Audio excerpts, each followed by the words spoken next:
Hello and welcome to episode 29 of the PI Filmmaker podcast. Now, as you'll hear from the background noise, I'm currently in a pub and I'm in the Weatherspoons on Deansgate, the Moon Underwater, and I'm with my brother, Andrew Duggan. And today we're going to record an episode talking about things around digital marketing, because that's Andy's background. Do you want to just say hello and talk about your experience, Andy? Hi everyone. Yeah, so I am Mark's brother. I am his younger brother. He only has one brother, which is me. And my specialism is marketing. So I think Mark still thinks I'm working in digital marketing, but things have evolved since then. So my background's in marketing. I work with brands, work across a range of industries. And I'm guessing that the questions are going to be marketing related, linking back to film industry. Yeah, so I thought we could talk about marketing, because even though your experience isn't film related, I'm hoping that filmmakers and people interested in film can get something out of this that they can then apply.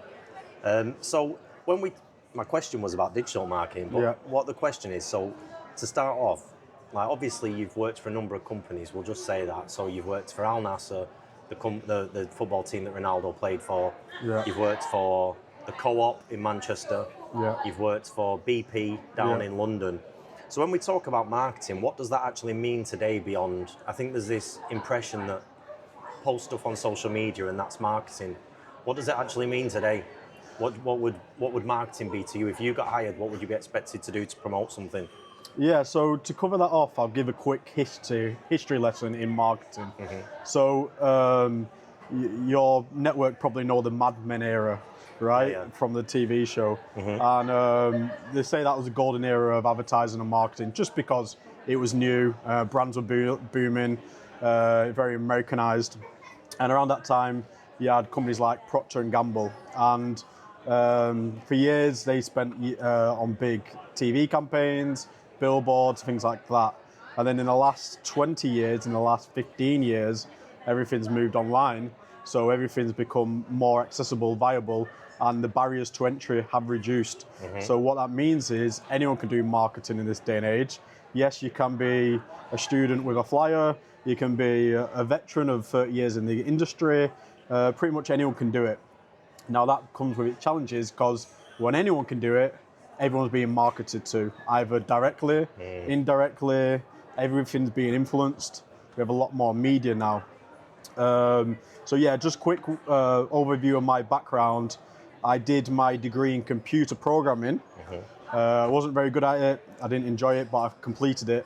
Mm-hmm. And I did an internship at the Bank of New York. So it was all about e-commerce systems for financial. And then after I came out of uni doing that, Facebook emerged. So 2006, 2007, 2008. Yeah, so when I got to 2009, I did my master's in marketing, the traditional, no digital marketing, just traditional theory of marketing. Right. The reason being is I started seeing people online on Facebook promoting, events, promoting local community activities. And I could see now you could actually advertise something on the internet and you could track it. For years before that, I never really understood it, because if you advertise on a billboard, how do you really track that? How do you know that one billboard down Deansgate has influenced X, Y, and Z? But when digital marketing come out, it made sense to me. And then I applied the computing theory and the marketing theory together. And then I got into the marketing industry, worked for agencies. And then, I went to the Co-op. I went to the Co-op Bank, BP. And then last in-house role was with Al Nassr Football Club in Saudi Arabia. Yeah. Okay, so when businesses hire in someone to do the marketing, what are they actually trying to achieve? Is it just about getting a customer? Is that the ultimate goal? Fundamentally, a goal of any business or anyone, even if it's a non-profit, so not everything's about profit. Someone has got something to offer and they need a response from someone else. So with your community, someone creates a film, they need audiences to view the film, so then there's a ripple effect onwards. It might be win an award, it might be unlock a new job opportunity, etc., etc. Now, with doing that campaign, you might not know up front fully what it is you achieved, because there's things that you're trying to achieve and there's things that are the byproduct of doing the activity. Yeah. Right? So if you work at a business, you might say, okay, your objective of this campaign is to improve the brand score. So, for example, what is your perception of Unilever? Right. That, that create ice cream, that create condiments and things like that. What is your perception of that group? What's the perception of their brands? Yeah. And the brand can go up and down. Yeah. Right? So today, there's talks in America of Meta settling a legal case. Their perception goes up and down. Yeah. Right? If they take it all the way to the end and have a judgment, then it changes the perception of the brand and what social media is, etc., etc. So it can work as an attack and it can work as a defense. So you might do some marketing activities to protect your brand. You might do some activities to grow a brand, to expand a brand. But it's not just about brand, right? You can have a good product that has no brand. And that's what we've seen in the digital era. People are now going on TikTok buying products from Temu. Years ago, you probably were reluctant to buy a product of a Chinese website. You don't know if it arrives. You don't know if the quality is good. You don't know if you're going to get the product. You don't know if you're going to pay duty at the customs. So sometimes you can buy something and the marketing campaign underpinning it is just to drive sales. So if you think of a sales funnel, you'll have awareness, interest, desire, action, and then you would have repeat customer on top. So sometimes you might be driving the awareness, and it could be the brand or the product or the service, and then sometimes it might be to just drive the sale. Right. But a good campaign should achieve it as a ecosystem. Okay. So what should filmmakers understand about the distinction between being online and actually having a strategy to reach an audience? Yeah, now this is a challenging one, right? Because obviously filmmakers is a big topic in itself. So let's get into it. So do you mean Nolan or do you mean an independent? No, let's go from like an indie person, because like your Christopher Nolans are going to have in their studios, they're going to have top marketers. See, this is where I get into, right? Because at the end of the day, I heard this in marketing. Every company I worked for, it doesn't matter if it's a big global company. So when I worked at BP, its revenue was $200 billion dollars a year. And everyone says you don't need to market oil. Yes, you don't need to market oil, but the business also had petrol stations, it sold coffee, it sold cakes, it sold milk, it sold anything to do with petrol station, gas stations, and things like that. So what happens is when you're small and independent, you look up and you see the big players and they've got a big team. Right? And then when you're a big team, you say that we're a big tanker and you can't change direction easy. So Nolan's marketing team or commercial team, and we can get into the most followed person on social media in a minute, which is Cristiano Ronaldo. You probably think Nolan's got the big budget, but his struggle is probably being relevant to the TikTok micro audiences, which TikTokers do I speak to? Because he's a big brand, he's got a big campaign behind him, and the studios probably want him to speak to the big TV shows. Well, that's interesting. ITVs, the BBCs. They didn't screen it for influencers. They made a conscious decision with the Odyssey. They didn't screen it to any influencers. And I think the influencers felt slighted because it's like, well, why are we not getting to do our usual spiel?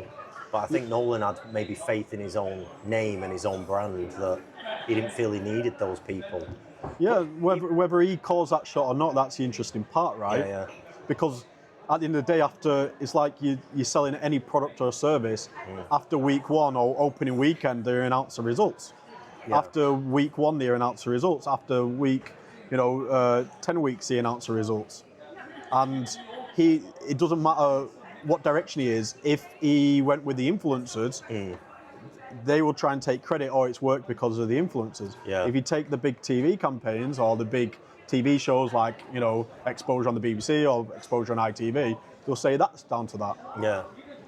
So I guess like if we think of it from the indie then, what is the difference between being online? Because like I'm online, I post things, and actually having a strategy. What does a strategy look like?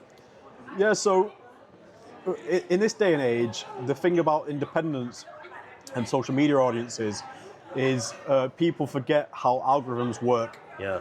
And they also forget how the algorithm can change any day of the week, any minute. Yeah. So algorithms now, years ago, they used to be program-led.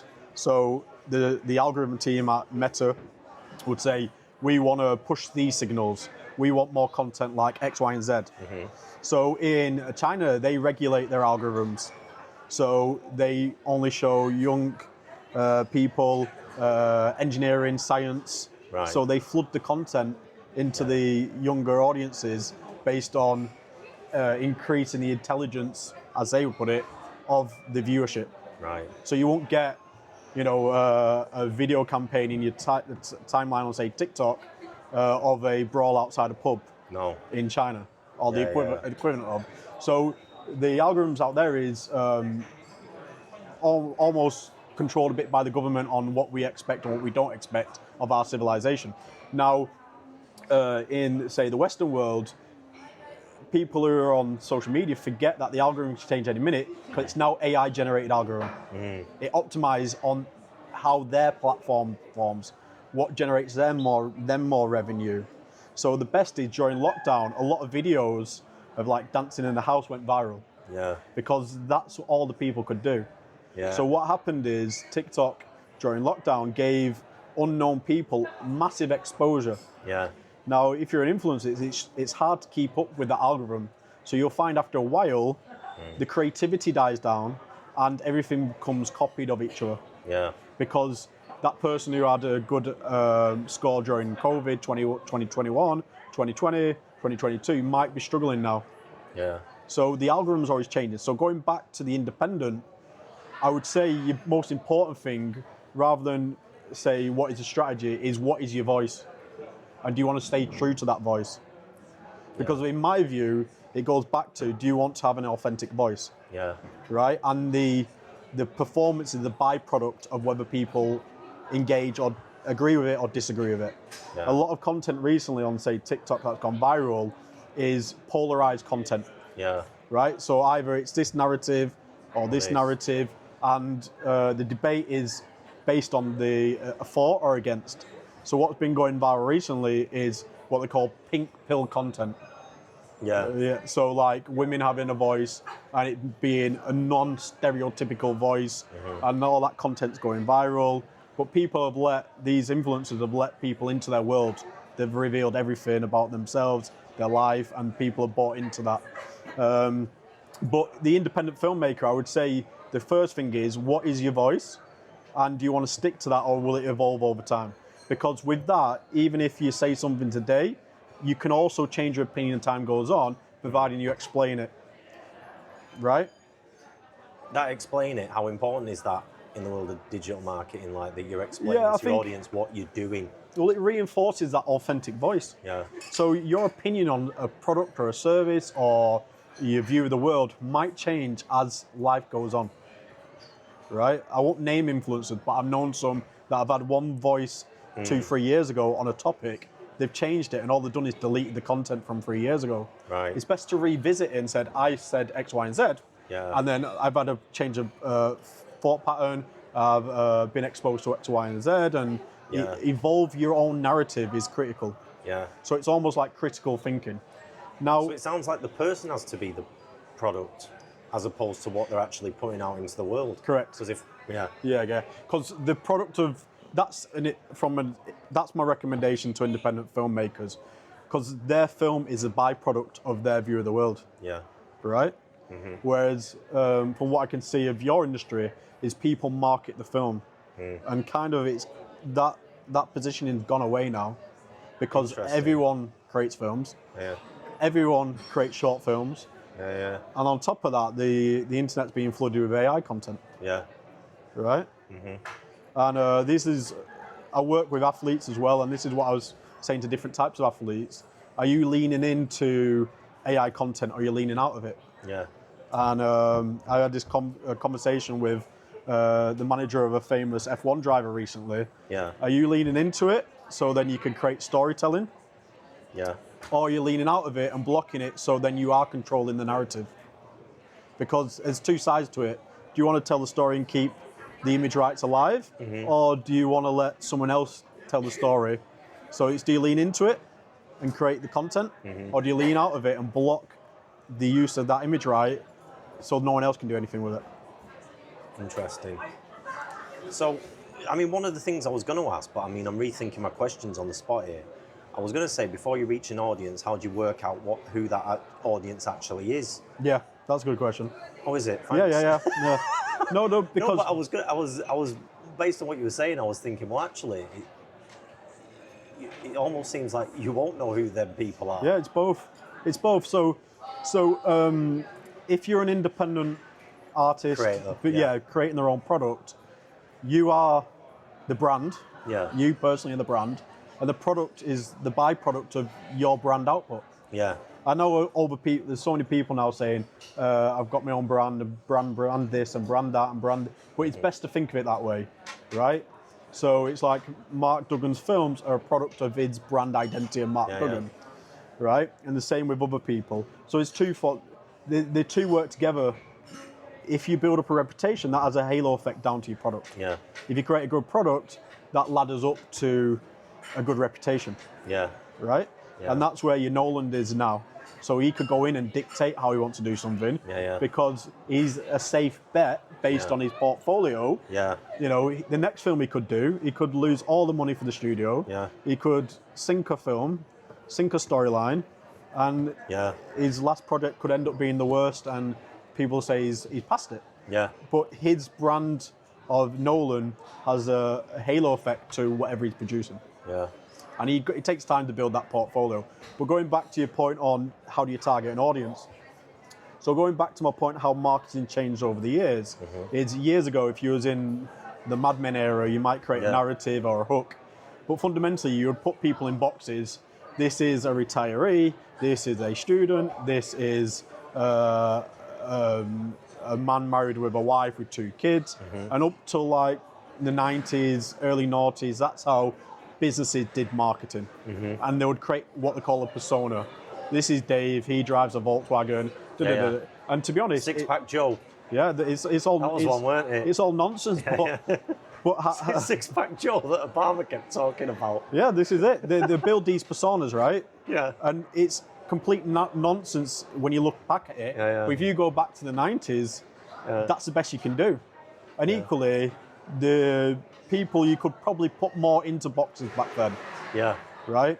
So you could figure out how much someone's salary was based on the job title. You could figure out, you know, basic information based on their job title, where they live, affluent areas, the size of the house, children, number of children they have, But with social media coming out, there's a thing that boomed called psychographic targeting. Right? What that means is fundamentally, if you get rid of, say, putting people in boxes and personas, and it's still important, but you've got to be more intelligent on it now.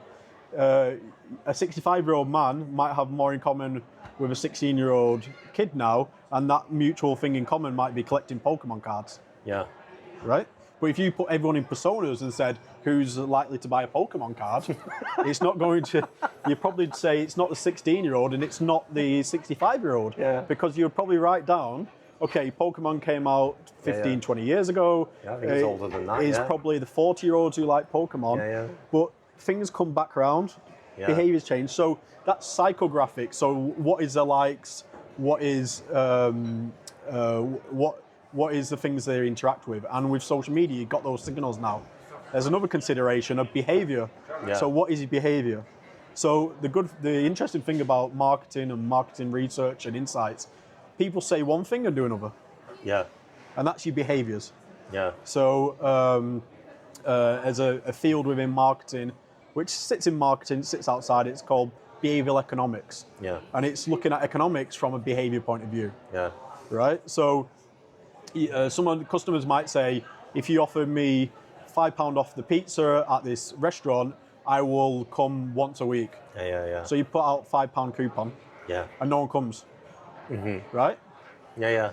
Then that's the real behaviours. Yeah. So then you go, why has my campaign not worked? Because all the research said it would. Yeah.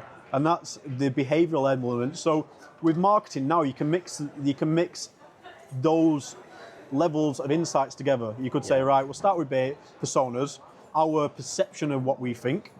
You can then look at behaviors, but behaviors is based on action, right? And then you could look at psychographics. So, 65-year-old guy and a 16-year-old guy, both or woman or whoever, buying Pokemon cards. Yeah. Right?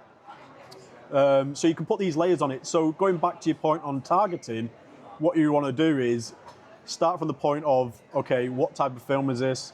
It's very basic stuff. It's so basic that it's almost naive. Start with what type of film this is. What type of pull or triggers would it have?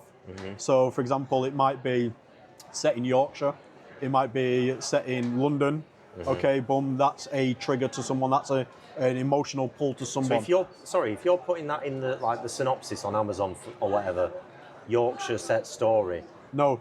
So this is the other part, right? That is optimizing for platforms. Right. Right. So because if you made a horror, would you say that was wise in this day and age? It can do, but you also got to be careful that you don't give away too much. Yeah. Right. So let's say you create, and we're going to go crazy here with an idea. Horror film set in Yorkshire. Yeah. Probably do well. So you might say, well, it appealed to the horror fans, it appealed to the Yorkshire fans. So you might start by not telling anyone it's that. Yeah. Right, and keeping it ambiguous. Yeah. But tapping into those audiences. Right. Okay, is there any independent cinemas in Yorkshire? Is there a horror club? So you might tap into what's called the tribe. Yeah. So you call it the network, but it's fundamentally a tribe. Yeah. And that is behavioural and psychographics to say, this is a tribe that follow X, Y, and Z. But going back to your point on, would you put Yorkshire horror film in an Amazon listings? Yes, if you want Amazon to pull back the results to optimize the search results. Right. The sad thing is you could try and go after everything and achieve nothing. Yeah. Right? Oh, I know. Yeah. So the big thing in media at the moment is, and this industry is booming right now, it's called clipping. Clipping. Yeah. Oh, yeah. So say... Do you know what's mad? I've had loads of emails and they all go to my junk, but they're all I've had loads of emails saying, hi, your episode on da-da-da-da-da was really interesting. Yeah. Have you considered turning this bit into a clip? I've had loads of them. They're all these junk emails. Yeah, so it's very big business. Yeah. It's kind of the thing that makes you go viral. Yeah. So I would say out of all the platforms now, TikTok is the thing that you could go from nothing to something due to the algorithm, yeah. The reason being is TikTok is a business. It's going up against Instagram, Facebook, YouTube, everything else. Yeah. And it's the last to market. So what do they last in the market, should I say? Yeah, sorry, right. So what they have to do is give you more exposure to get your attention. So it kind of boomed in 2020 during lockdown. And what it did, it gave people who had an Instagram account who were getting 500 views, they'll put the same video on TikTok, they'll get 5 million views. Yeah. So what that does is it causes people to switch platforms. Yeah. So then from Instagram. So TikTok then gets the market share. Yeah. So over the next 5 years, you'll probably find TikTok will decrease its exposure. Right. It'll be harder to go viral because there's more people on it. Also, they'll want you to pay. Yeah. So I don't know if anyone else has seen, I would say ads on TikTok now in a standard feed is every 5 or 6. Really? Yeah, well, from what I've been scrolling recently. Now you got to be consciously looking for it. Here's the thing, right? Because there's this ongoing assumption that build your audience through Instagram. For filmmakers, I'm talking about specifically now. Yeah. Maybe you can give me the insight from the fields you've worked in. Build an audience, build followers, da-da-da-da-da. But I'm not sold on the idea that people will go from a platform like TikTok to then, even if I had, 50,000 followers, to then engage in a feature film. Yeah. How do you get people to leap from the thinking of engaging in small clips to something bigger? Yeah, so if you put yourself in the shoes of the person following, right? Yeah. So let's say you have a TikTok account and it's got 50,000 followers, or Instagram account. Your content is in the mix of everything else. Yeah. And that could be a cat video. Someone's dead. It could be There's a fight been a fire outside. in a house. Yeah. Someone's been knocked out. Or if their timeline's really optimized, there might be from the just film filmmakers. community, and it could just be filmmakers. Now, if you think of the action of that user jumping from TikTok to go and spend their time watching it, they've got to be really invested. So let's say they go from TikTok to go and watching a screening of a indie film. Yeah. They've either got to be buying into that's their lifestyle, so they do that anyway. Yeah. And it's just another film Yeah. added to their list. Or there's got to be a significant trigger or pull for them to switch across. So that's the behavior.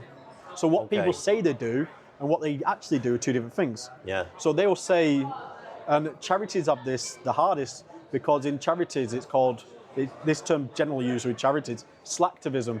So say WaterAid is raising money for building new water wells. Everyone will support it, shared, liked, hope you get there, Yeah. But the percentage of that, and awareness and reach is important, but if everyone's just clicking like and not actually donating, they're in a worse position than there was 5 years ago. Yeah. And that's slacktivism. Yeah. Right? We see it all the time, don't we? Yeah, I mean,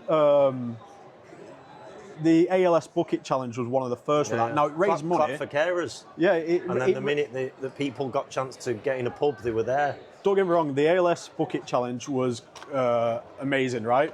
It did raise money. Yeah. They did find solutions and it helped people with ALS. They did raise awareness. The whole campaign was epic and it happened organically. However, the individuals are picking, the idea is you either do the ice bucket dunk or donate money. In the end, people are just doing the dunk and going, I'm tagging 5 friends and forgetting to donate. Yeah. Now, don't get me wrong, that's a dream to a charity. It went viral, celebrities doing it, everyone's doing it all around the world. But it was meant to be originally one or the other. Yeah. And everyone was just going, right, I want to be Trick or treat. Yeah. Everyone wanted the treat. Yeah, that's it. So there is a thing called slacktivism, and for indie filmmakers, you can't go after people. Fundamentally, they don't owe you anything, right? Well, exactly. Everything's a value exchange. When I'm doing marketing, I'm saying everything's a value exchange. Whether you're doing a campaign, whether you're saying, oh, these are the product benefits, these are the service benefits, this will make your life better, but everything's still a value exchange. Yeah. You know, you're selling moisturizer, let's say. The benefits is it makes you look younger, but the exchange is I want £10 for that product. Yeah. Right? And then there might be other products in the category that have high price. So going back to that point, it takes the network a big step to transfer across. Yeah. Well, that was my question about what needs to happen between that awareness and then the action. Well, this is where clipping comes into it. Right? So fundamentally, what clipping does is it floods the media platforms. If someone's good at it, they'll create one clip.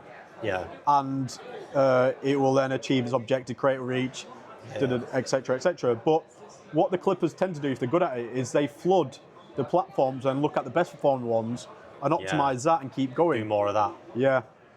And what if they clip it right, and this is probably the editors in your community that need to pay attention to this, is they clip it for 2 things.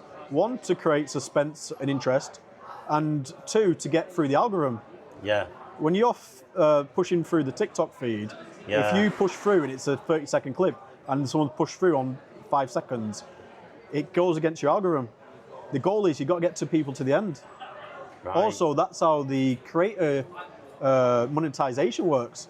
Yeah. You get more money when the higher percentage of people getting to the end of your clip. Right. But would they go from a 30-second clip to watching a film on Amazon? Yeah. And that's where you go back to the behavior and say, are these the type of people that will go and watch films anyway? Are they open-minded enough to watch an independent film? Yeah.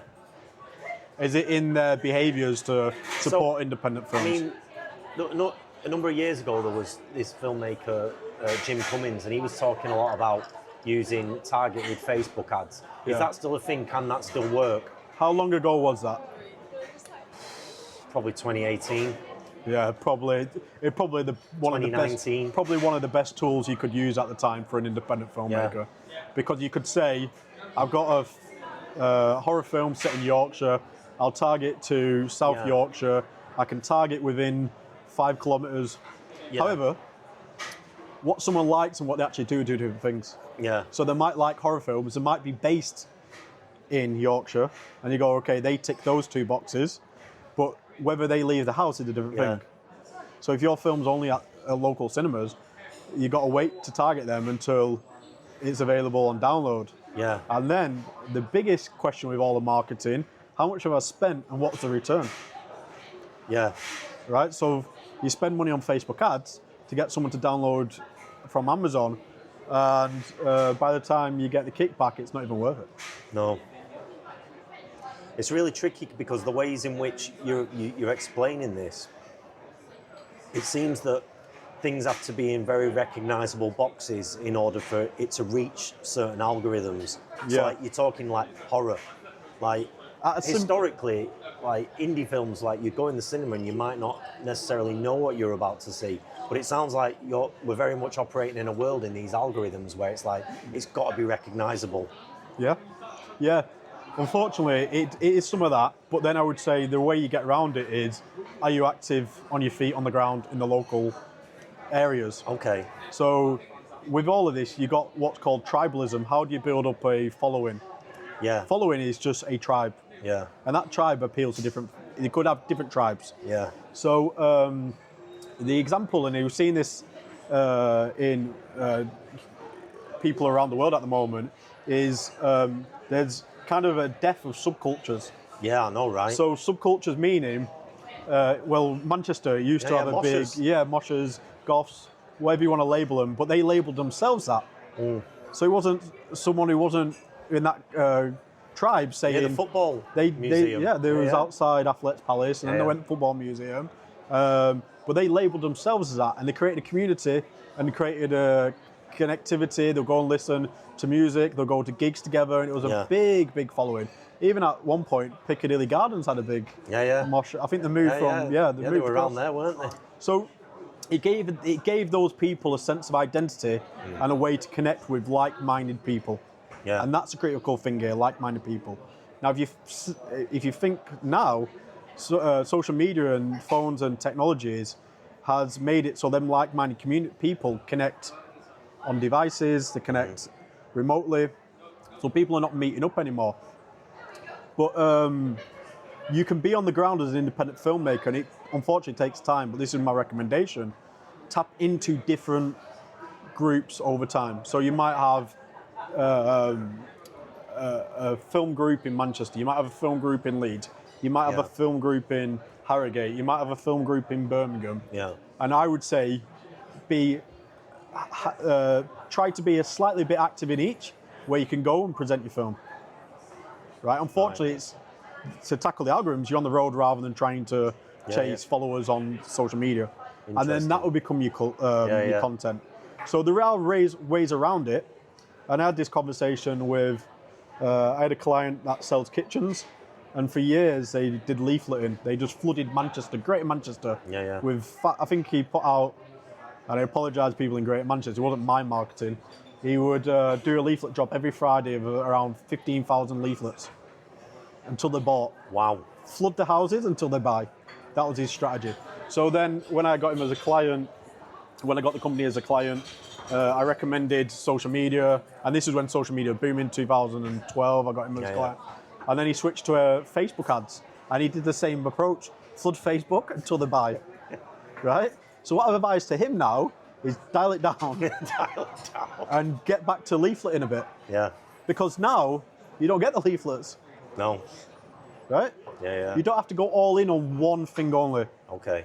You can spread your chips out. That's interesting, because my question is, like, how important is this idea of repeated exposure? Like, generally, how often do people need to encounter something before they think? So if we talk, I don't know what it would be with film, right? Because every film's different and every tribe's different From your experience. But there was research done, and it's a bit old now, but there was research done around 6 years ago. And it was by a well-known agency in London, and they figured out it took 42 touch points to create an e-commerce sale. Wow. So 42 touch points. Now, people will probably think, what are them touch points? It doesn't matter what it is. It means that's how much it takes to generate a sale.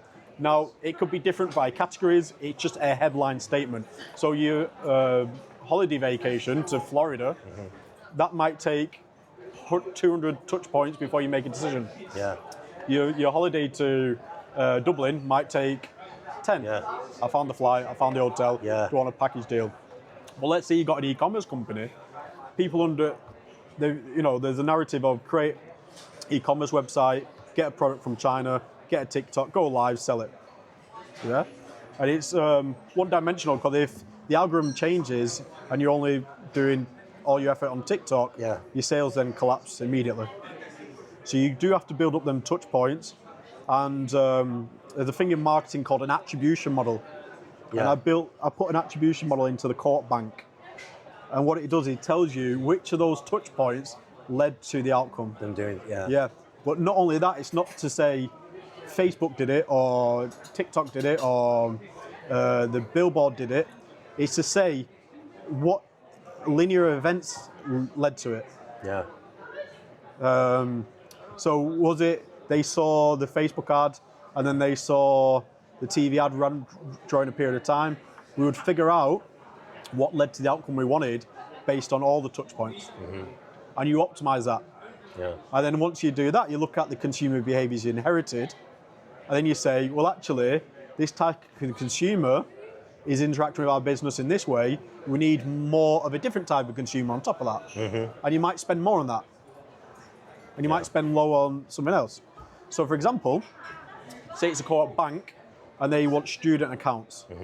So they figured out, they did 5 things to lead to a student opening a bank account. But once you got them as a customer, you might think, they might look at the data and say, well, they don't have much money in the account. We don't commercialize them till 10 years down the line.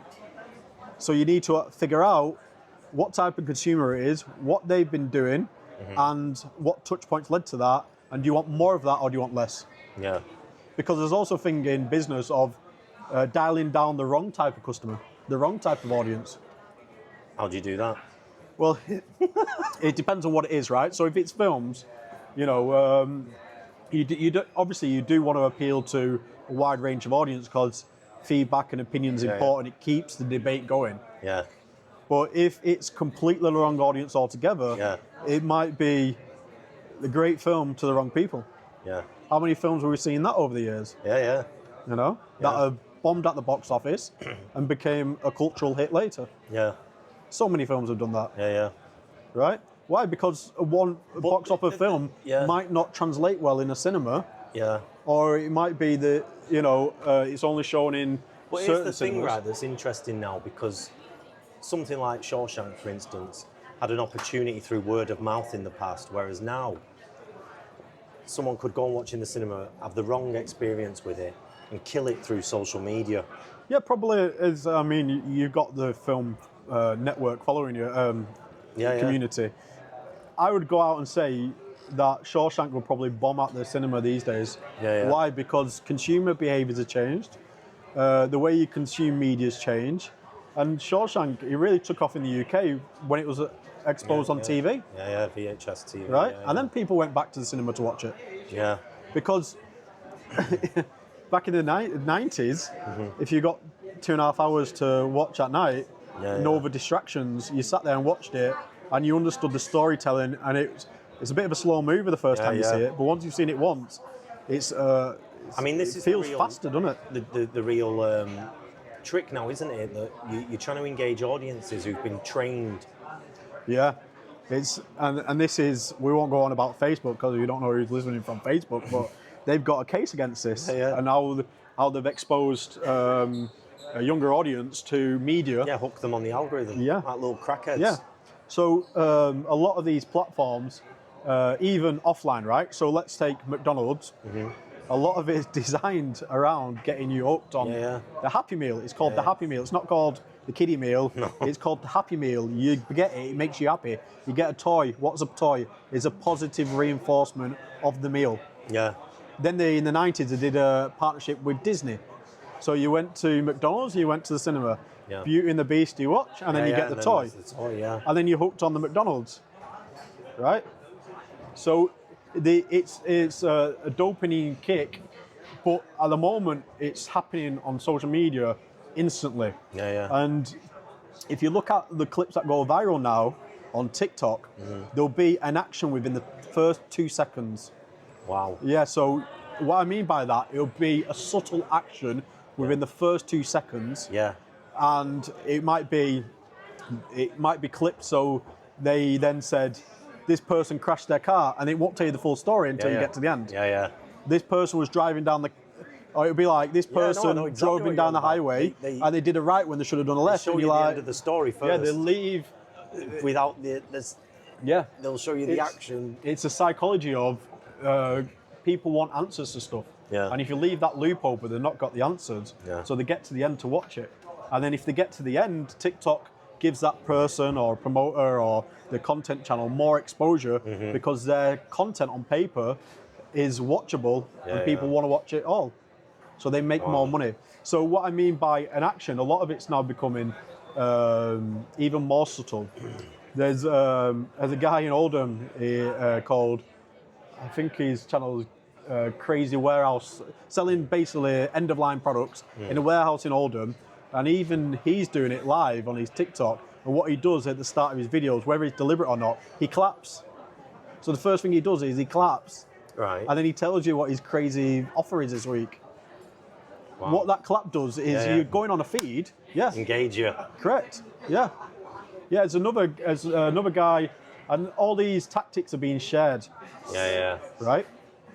There's another guy who's just playing Xbox or PS5, and at the start, he makes it sound like he's surprised on every video. He makes a surprising sound at the beginning. So you go, what's he surprised by? Yeah, exactly that. But eventually... Oh man, this is depressing. Eventually, he will have an impact on everything we're doing. Yeah, yeah. Right? I've no doubt. So there are upsides. So if you're a blockbuster film studio, long form content could be the thing now of bringing back cinema. Yeah, yeah. Right? So if I was advising film studios, I would say let's throw some wildcard films out there with 4 hours with a break in between, and let's measure what type of people we get. And I don't know the topic or theme, but like Gone with the Wind used to have a break in it. Can we get someone to watch 4 hours? The price of the ticket's the same, so you're getting value for money in theory. And what that automatically goes back to my point. You also want to make sure you kick out the audiences that are not relevant. Yeah. So someone immediately go, I'm not sitting through a 4 hour film. Yeah. Forget that. So what it does, it gets you the people who are not relevant to that type of But it will also get those experience. influencers who think they can get some clout by sitting through it and making it known.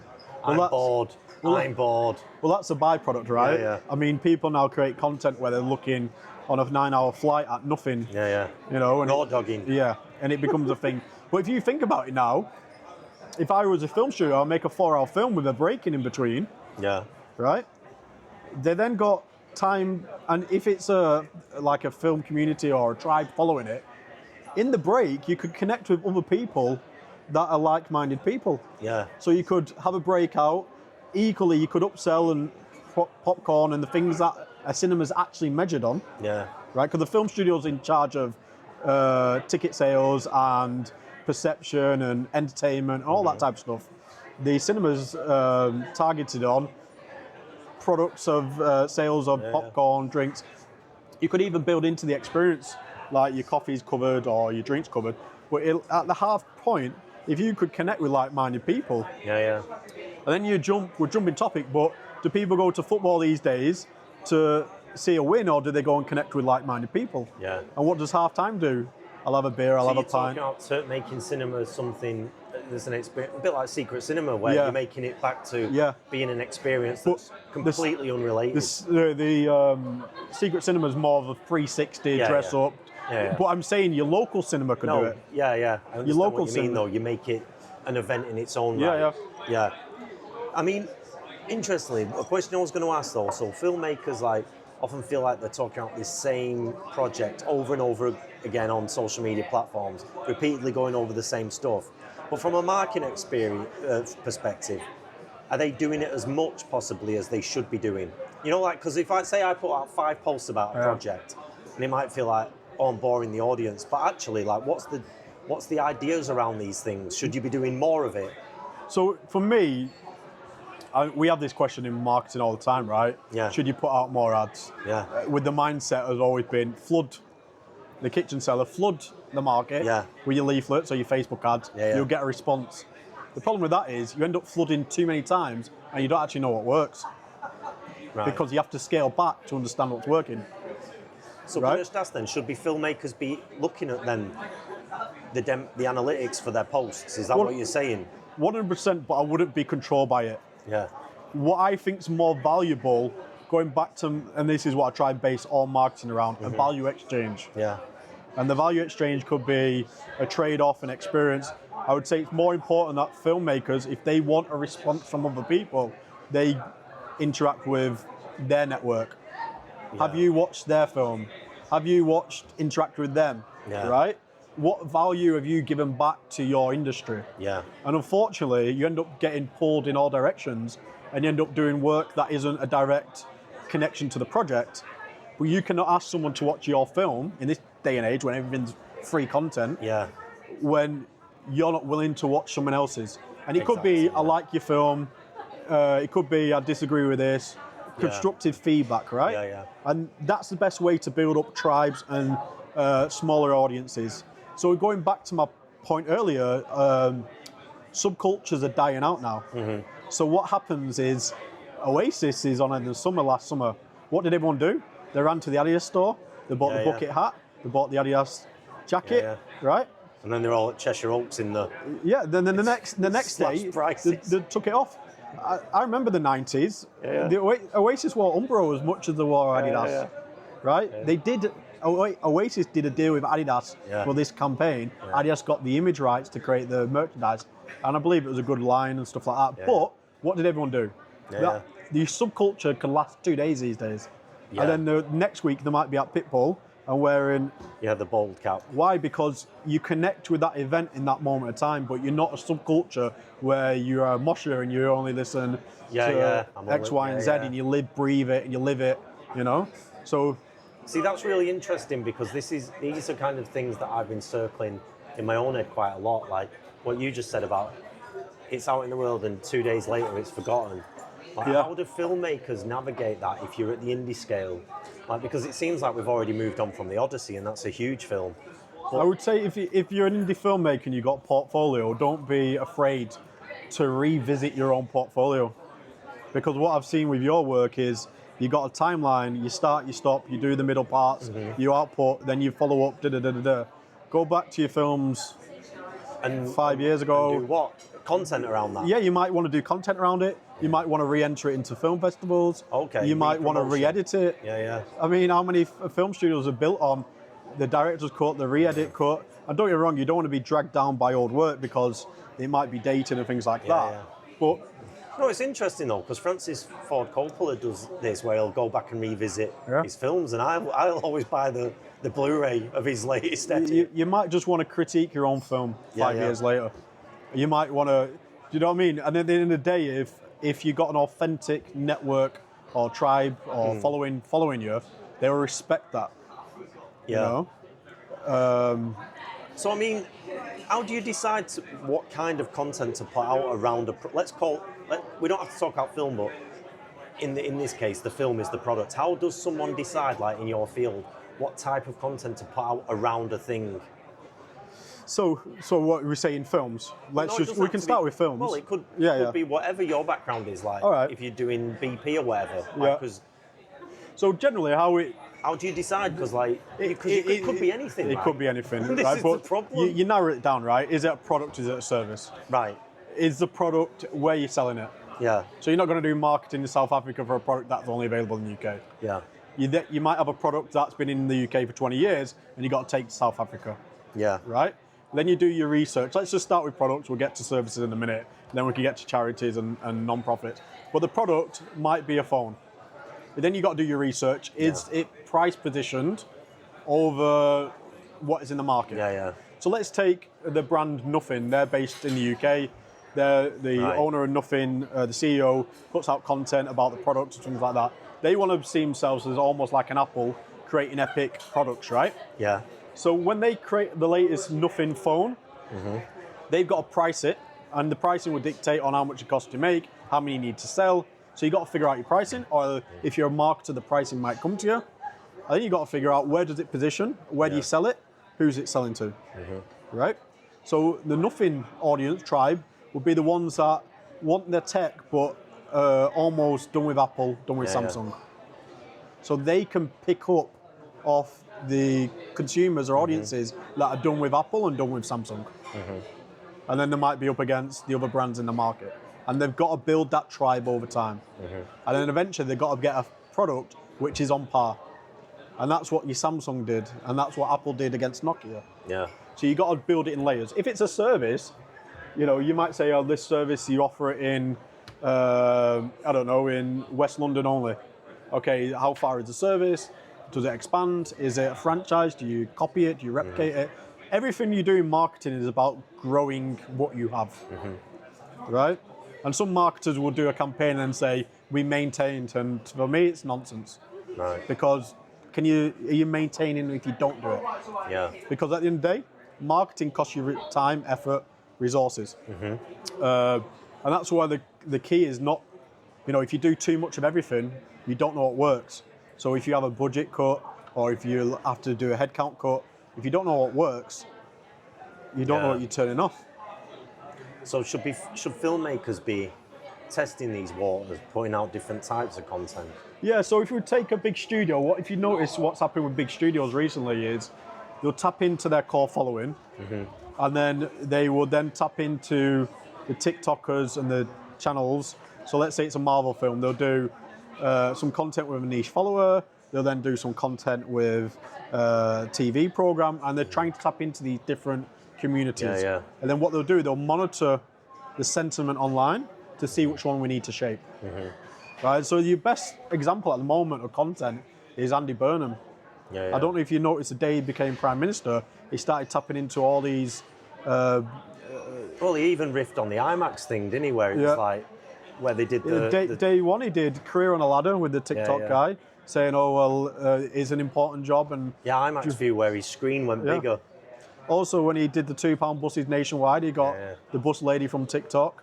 And it's like, his media team is saying, let's go all in on tapping into these audiences. And I think, unless he calms it down, it's going to work against him. Because eventually people go, you're on a ladder, you stood in front of a bus. You don't need to stand in front of a bus with a bus lady on TikTok to say the bus is £2. Right? Because people already want the next thing. Okay. I mean, this is really tricky though, because it seems like for Andy Burnham, okay, I get why someone will be following him. It seems like you need as a filmmaker to give reason. And I've actually seen some filmmaker influencers doing this. Like, I've not watched their films, but they seem to be like offering advice on Instagram and things like that, like to hook people in that way. But at what point does it become like that? You're spending more time doing that than the thing that got you into it. Correct, yeah. So I get asked a lot to go on podcasts and YouTube channels, especially after I worked at Nassr Football Club and we had Cristiano. People wanted to know how that works. And I don't do much of it, not because I can't or I'm willing to, it's because I don't want to be the person who talks about something and not active on the ground. You've got to find a balance. And there is a lot of TikTokers and podcast hosts that created narratives and then they've gone to all narratives and they're getting found out. So a lot of social media people at the moment, the rise has been rapid or over a few years and the downfall has been super quick. I won't name them, but they're the ones that you see who got some of the best channels. They then have a stage version, and then they're talking about things. But if you look, what they're doing is it's brand association, as you call it in marketing.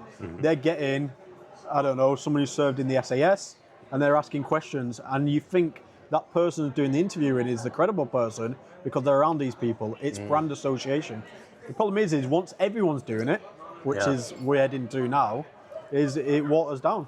And yours is niche, right? So that's why I'm conscious that your audience are all about film because that's your passion, and I'm trying to give examples relating to film.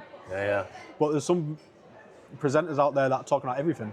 They talk, and we've seen the same. Well, I mean, Bartlett's one, isn't he, where he's gone really down like the right wing. We won't talk about that but one. he's even like, he's been there's been a lot of articles about the fact that he's pushing healthcare ideas that are actually. Yeah, we had a dispute on LinkedIn a while ago, so I won't go into it. Yeah. But to be fair, my view on that, he's done really, really well for himself. Now the problem he's got is his tribe have turned against him. Yeah. And it only takes 20% of that tribe to work against him. And if you cast the net too wide, and you're calling for the big names because they bring in more audiences, and you chase the audiences and the numbers, which he's doing now, eventually that tribe feel disconnected to why they originally followed him. Yeah. So they're following every week, they build the behaviours, and eventually they become disconnected. Yeah. So he's got a choice now to he's communication director, and I know there was advertising for a role for that recently, has got to really say, okay, who is Bartlett? What is his brand? How does he want to present? He's a very good communicator, he's a very good presenter. You know, if it was me, I'd advise him to start doing more TV presenting. I know he does Dragon's Den, but more like interviewing and talking about business, because then he gets back to his core, which is business. He's talking about health, he's talking about, you know, technology, he's talking about AI. Originally, he had a social media agency in Manchester. He wasn't the only one running it, but that's where he needs to get back to so people can reconnect to him. Yeah, I mean, that channel's called Diary of a CEO, and yet some things have nothing to do with business. Well, originally it was if the original opening was, this is my diary and it's my point from the week and da-da-da-da-da. But it would give insight into how the top people in corporations operate. Yeah. It's never about that. That goes back to your point a minute ago, is how much do you look at the analytics and change the analytics? And at the beginning of the conversation, I said it's important to have an authentic voice. And what Bartlett does really well is presenting and controlling the narrative, or directing the conversation and make sure it flows. And he's dramatic, and his editing team, his clipping team are very, very good. They create suspense. But fundamentally, he needs to get back to say what is the core narrative, the brand positioning of this show. Yeah. And that involves potentially him getting less exposure at this point. Yeah. But people know it. People know him. He doesn't need mass reach at this point. He probably needs to rein it in and be more tribal following again, which then he can build up and commercialise. Yeah. Interesting. So, with that, are different digital platforms serving different purposes? Yeah. Well, I'll let you take the mic. Just on that extension of the last point, because I was meant to say it, is in China now, influencers in certain industries have to be officially qualified in it before they can talk about it. Really? Yeah. So if you're talking about health, you've got to be a doctor. So a far cry from the we're sick of experts thing. Well, it makes sense. China, I've just come back from 12 weeks in China. I'm a big fan of what they're doing, and I think we get miscommunicated in the UK about what they're doing, how they're progressing, how they're keeping society happy and stable and collaborating. And I think that's one of them, right? If you're following an influencer and 1 minute they're talking about fashion, the next minute they're now advising on health, and then they're advising on something else and something else and something else. Yeah. You've got to know that person is probably less qualified than the listener on talking about it. No, absolutely.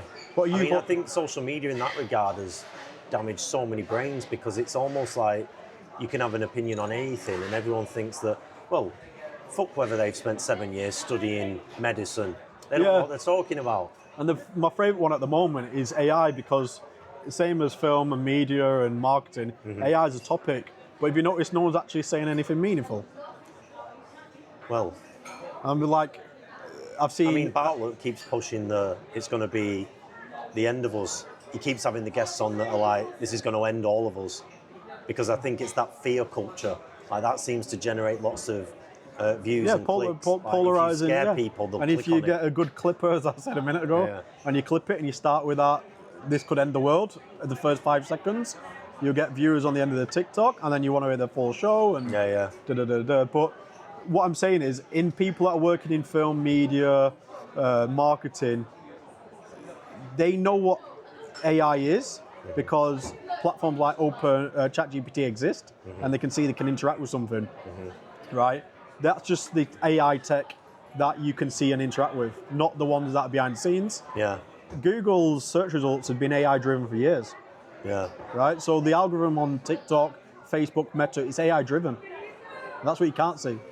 So what I'm saying is a lot of experts in the fields will always jump topics. And imagine you're getting you're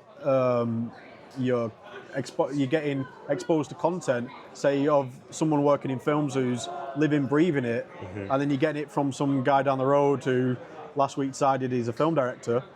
Yeah. You know what I mean? Don't get me wrong, everyone's opinions are valid in society, but is this person living, breathing it, having the debates, thinking about the future?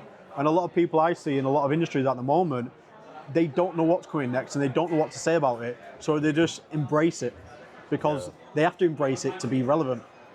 Yeah.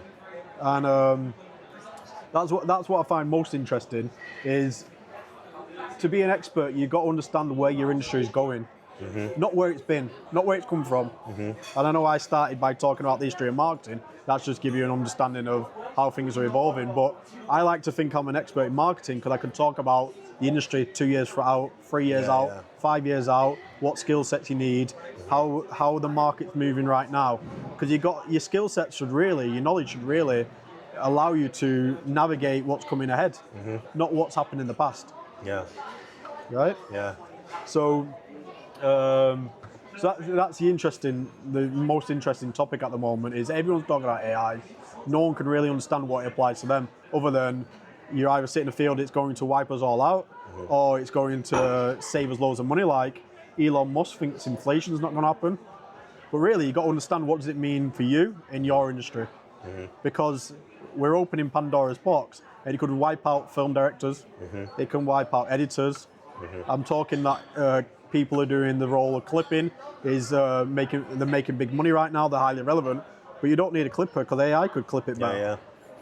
Dump the whole podcast into AI. Yeah, and maybe we should have another conversation if your audience like it on AI, because my background is in computing originally, and a lot of people talking about it don't even know how to write one line of code. No, right? It's mad. Well, everyone's talking about it, right? Well, yeah. I mean, but just to go on the tangent around, so if we think about these platforms serving different purposes, like Instagram, TikTok, YouTube, what should filmmakers be thinking about with each? So the reason why I brought... don't even have to be filmmakers, people in general. The reason why I brought AI, and as I mentioned earlier, the AI algorithm could change, right? So you might be on Instagram in 2026 and set your direction. Next year, it might have changed again, because the platforms are all competing for your time. One thing you've got to be aware of is your platform could change underneath you without you knowing. Right. Why? Because Instagram's competing with TikTok. Snapchat were one of the first to create the glasses, and then Meta copied. So they're all competing for your attention. They're all competing for engagement. So as a user of platforms, at the moment, TikTok's big, as in you can get lots of reach, lots of engagement. The algorithm and the timeline and your for you page and your feed tends to be more relevant if you're interacting with the right content. But it also comes down to who is your audience, who you are, where you find your audience. So, for example, you might have a 70-year-old film director on your following, and their audience could be their peers that are all active on Facebook. What I would say is, what is the tribe and where the tribe? Right? So this is your tribe, where are they based? And then what you got to do over time is kind of not put all your eggs in one basket and start to build it up on other channels. So if you've got a big following on Instagram, you've got to try your best to try and build it on TikTok. And I know it's tedious, and I know it's different cultures, I know it's different outputs and different interactions. Around that though, should filmmakers or anyone be putting out the same content on different platforms? Oh, hell no. Is that a bad thing? Yeah, that's a cardinal sin. Is it? Yeah. Well, do you want to talk about that? Because I think a lot of filmmakers do it. They'll put the same thing on Facebook and Instagram. Well, let's talk like filmmakers know nothing about marketing, right? Yeah. Let's just start from that position, and not to insult anyone who's intelligent, but it's good. What happens is you're picking up your own industry cultures and applying it to different industries, different areas. Yeah. So if you make an independent film, my guess, if I had to deal with people that you're connected with, is they'll make a preview for the film. Yeah. You mean like a trailer? Trailer, sorry. Yeah, yeah. How long would, if you gave me 9 out of 10 times, how long would the trailer be? Well, it's interesting you say this, because I was chatting to Miranda about trailers the other day, because people are still thinking about it as like that 1.5, 2 minute thing, and no one's going to watch it, are they? No. Because why? It's because you're in your own culture of how your industry works. Yeah, yeah. And that is the problem at play, because every film that you know growing up, you would see a trailer for the film. Yeah, yeah. Right? And guess where the trailer was? In the cinema as you're watching another film. Yeah. So you edit it or cut it like you would. Like that? Yeah. I see it all the time. YouTube came out. So what did the film companies do? We'll do what we've done. We'll now shove it on YouTube. We get more reach or cheaper reach, and more people see it. But if you think about it, the trailer really should be 30 seconds on TikTok. Well, in portrait mode. Yeah. So people shouldn't be putting the same content on different platforms, is what you're saying? Is that a bit of fundamentally advice? like you should be thinking? So they should be doing what for Facebook versus Instagram, or is that a bad example? First of all, cut it right. So if let's just take the example of you create a short film, you create a trailer, you put your trailer on your TikTok or Instagram. Yeah. How many videos do you personally like to watch that are landscape on a phone? No. And do you more likely watch videos portrait or landscape on your phone? It depends on what phone you have. I will. Yeah. But that's me being tied to an idea of a wide format. Yeah, yeah. So I will watch them, but I know that a lot of people won't. Yeah, I would say majority will watch it portrait, but then you've got, and this is why you got to stay relevant, you got the phones now that flip out. I got a Samsung Flip 5 and it flipped up, right? But a lot of, when I was in China, the Huawei phones are passport size. So like the size of your passport, and Samsung are just copied. So if you get your passport, that's the front screen. You open it up, it's like 2 passports. So like looking in your passport. So now, the question with them devices, and everything's moving towards those devices, is do they watch the trailer on the front screen or the open screen? And it's all unfortunately, the more you ask these questions in a rhetorical way, it opens up more consideration. I've got more work to do. Yeah. But if you want performance and you want results, that's how a film studio would be thinking. Okay, we've got a Samsung Flip. It opens up from a passport to a double passport. Okay, the more likely on that device alone, you're more likely to watch it on the open rather than the closed. Or it's a comedy, the more likely leave the device closed, watch it on the So it also depends on what type of content it is. But a film studio, if they got a good marketing team, would understand how their trailer is being watched per device, per platform. If they're good at their job. And the other side to it is, it might not be that they're good at it. It might be they're under-resourced and they just go with the majority. So if anyone's listening and go, well, Nolan's film didn't do that, it might just be the reality of the marketing team. There isn't many people in it. They don't have a big budget. They just got to move quick, get it live, move forward. But fundamentally, a good media company will test it on all devices and cut it on all devices. And then to the point of which platform, what time of day, do they re-execute it? Who do they give it to? So the best one at the moment is GTA 6. Everyone's talking about the leak. Right? So this week, if your podcast goes out, this week everyone's talking about GTA 6 and how it's leaked, and the police are trying to find the leakers, and there's content now of the fans of GTA 6 protecting the leakers. For me, it seems a bit like part of the marketing plan.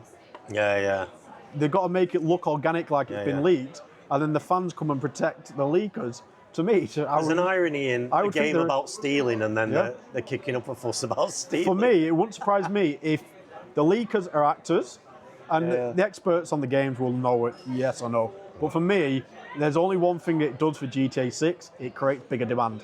I saw a video of people in Germany running across a field to protect the leaker. Wow. Like hundreds of kids with banners, protect the leaker, no, he shouldn't be going to jail. It's like, this just seems a bit like a great marketing campaign. Right?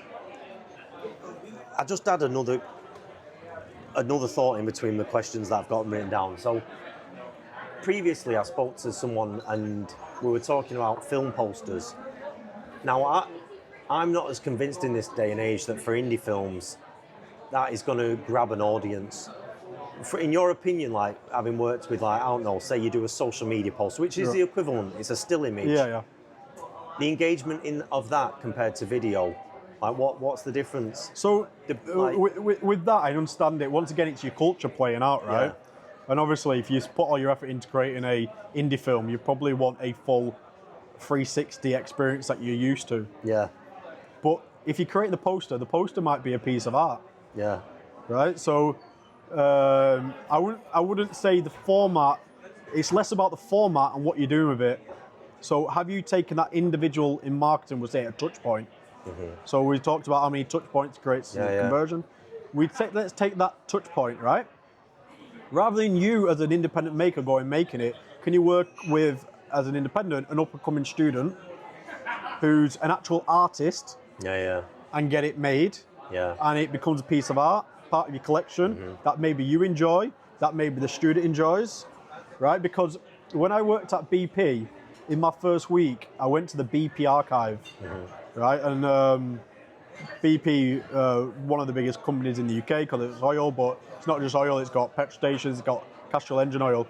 And I went to the archive, it's in Warwick University, and BP has a massive room, and they have 2 full-time staff working at Warwick University. And you go downstairs and it's a temperature control room. Everything to do with the history of that company, they have an asset that they've kept. So I could go through the drawers and pull out the posters from 1910, 1920s. And the artists who did the old billboards for BP would also do like underground artwork. So it's less about the media. Obviously, you've got to look at the performance of it. It's more about that individual touch point. Are you doing it justice? Because every touch point should ladder up to what story you're telling. And it doesn't mean you have to do it. It doesn't mean, some people might just want to do it on AI, some people might just want to do it for a bit of fun. But for me, I would respect the industry of poster making if I'm going to do it, and do it professionally. Yeah. And people say, it's easy for me to say that. No, but you've got to show kind of respect that as an industry in itself. Can you work with artists? Can you work with someone that can look at your project from a different lens? And we see it, right? Damien Hirst did album covers. You know, Blur used to get artists in to do album covers. They didn't go with, some artists go with, bands will go, we'll design it ourselves. But the great ones, you remember, the artist who did it became famous for that. Right?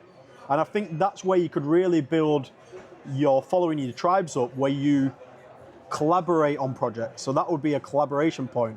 And I would say with your films, you've got to look at where else are the collaboration points. Right? Like you see with LPs have made a massive comeback, which is great for the music industry. Right? And independent filmmakers might want to release their film on VHS. Right? Oh, I know, If it's relevant to the context of your film, if your film's set in the 80s, release it on VHS, make it grainy. Because you're authentic to the storytelling. Your storytelling isn't start and end.